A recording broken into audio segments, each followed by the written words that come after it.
Friends, I'm your host Rabia Zuhaib and you are watching my channel All in One. Hope so you are healthy and happy in your lives.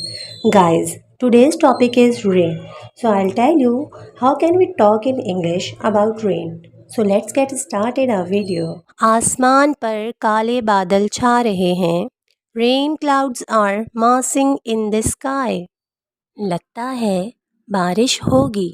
It looks like rain. मेरे हाथ पर एक बूंद बारिश का पानी गिरा. I felt a drop of rain on my hand. क्या तुमने भी महसूस किया? Did you feel the same? बारिश हो रही है. It's raining. बहुत तेज बारिश हो रही है. It's raining heavily. बूंदाबांदी हो रही है. It's drizzling.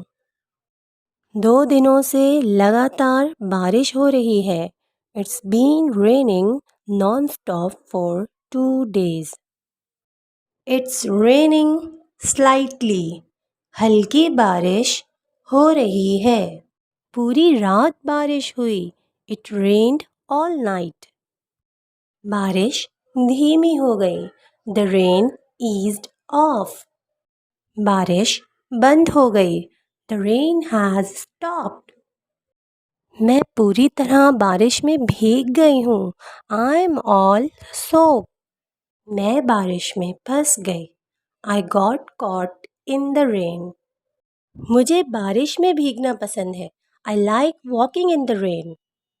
सड़कें पानी से भर गई हैं. Roads are flooded. वीडियो आपको पसंद आई तो इसे लाइक, शेयर और सब्सक्राइब करना नहीं भूलिएगा. वीडियो देखने के लिए बहुत बहुत शुक्रिया. मिलते हैं अगली वीडियो में. जब तक के लिए अल्लाह निगहबान.